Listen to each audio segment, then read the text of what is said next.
இதில குறிப்பிட்டு தமிழ்நாடு அரசு இதற்கு ஒரு அறிக்கை குடுத்திருக்காங்க. நாங்க உதவ தயாரா இருக்கோம். நாங்க உதவிகள் தரோம். அடிப்படை வசதிகள ஏற்படுத்தி தரோம் அப்படின்ட்டு தமிழ்நாடு அரசு தரப்புலருந்து சொல்றாங்க. தமிழ்நாட்ல அனகாபுத்தூர்ல இடிச்சு எல்லாத்தையும் காலி பண்ணிட்டு, இங்க இருக்கக்கூடிய மக்களே அகதி மாரி இன்னொரு இடத்துக்கு அப்புறப்படுத்தக்கூடிய அரசு டெல்லியில வசிக்கக்கூடிய தமிழர்களுக்கு அங்க பாதிக்கப்பட்ட மக்களுக்கு உதவுவதா சொல்றாங்க. இத பிஜேபியும், திமுகவும் செய்யக்கூடிய அரசியல பார்த்து நம்ம அழுகறதா, இல்ல சிரிக்கிறதா அப்படின்னு தெரியல அப்படின்ட்டு தான் நம்ம முதல்ல சொல்லணும். டெல்லிக்கு போனவர்கள் சென்னை, விழுப்புரம் இந்த பகுதியைச் சேர்ந்தவர்கள் தான் அப்படின்னு சொல்றாங்க. ஒரு 3 தலைமுறைக்கு முன்பு அங்க பணிக்காக போயிருக்காங்க.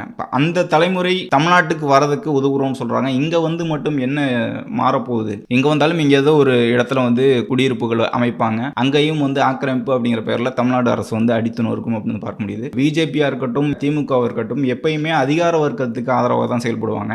ஏன் குறிப்பிட்டு சொல்லணும்னா, அனகாபுத்தூர்ல ஒரு கரை, அடையாற்று கரையோட ஒரு கரையில இருக்கக்கூடிய வீடுகளை அகற்றாங்க.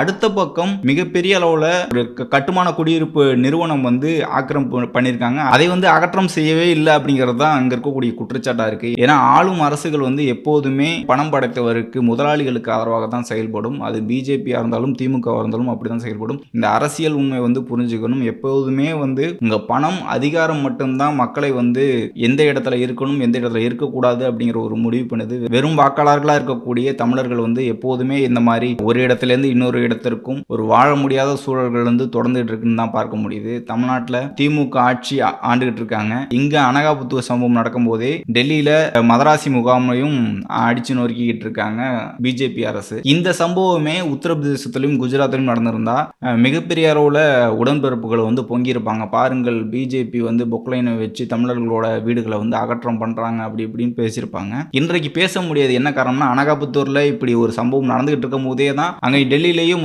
பிஜேபி அரசு செய்யறதுங்கிறதுனால இவங்க அமைதியா இருக்காங்க. அப்ப அவங்கள எதிர்த்து பேசினா நீங்க என்ன செய்யறீங்கன்னு ஒரு கேள்வி வரும்ல. அதனால சைலண்டா போயிட்டு இருக்காங்க.